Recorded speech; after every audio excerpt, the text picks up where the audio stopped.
The purpose of my action research is to stay up to date on ways to improve my training program.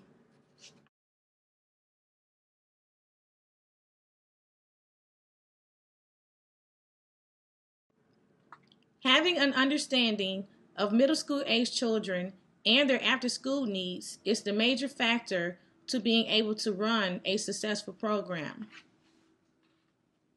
I began asking what would happen if I could come up with a fun, unique, creative way to hold their attention long enough to teach them how to discipline themselves and to have respect for themselves and others, all while introducing them to fun, creative ways of expressing themselves through sound and animation. I hope to demonstrate how I am improving my practice as well as how I can contribute to the body of literature by gathering as much information about the needs of my target audience, and come up with new, fun, innovative ways of engaging them and imparting my knowledge to them while cultivating theirs. Hi, my name is Kim, and welcome to my Week 4 Reflection Podcast. Over the last 30 days, I've learned so much about Gardner's multiple intelligence theory and the research used to develop ways to teach in a program to many different students who have their own unique ways of learning, and making sure to use key elements that would keep students both engaged and motivated. In order to motivate a child, student, or anyone for that matter, you first need to understand how they learn. An understanding of their personality type is needed.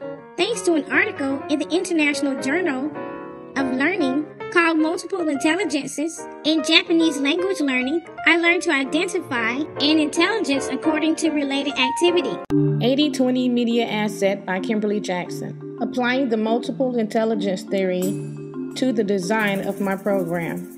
Applying the MI theory was just the tip of the iceberg. I first had to understand what the MI theory was. Well, let's see. It's a theory developed by Harvard psychologist Howard Gardner in 1983. Gardner did a great job describing the ways people understand in the world.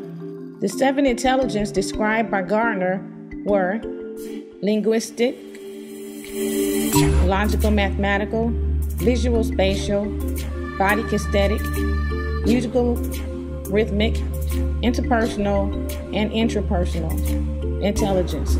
On the topic of logical mathematical intelligences, I wanted to see how this could fit within my program.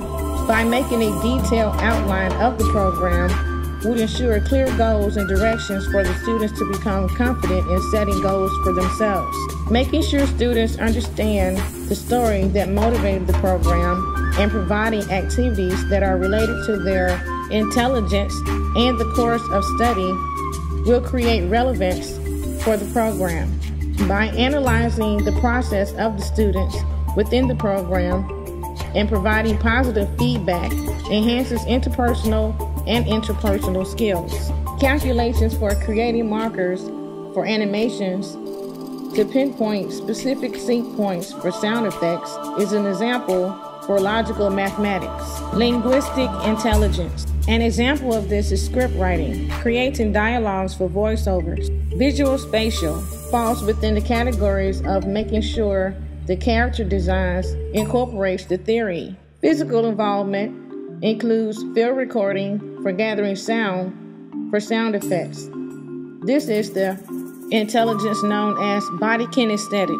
Musical rhythmic involves listening to different styles of music to choose the appropriate musical piece for the animation movie. Interpersonal intelligence includes teamwork, team building, tutor, group projects, and discussions.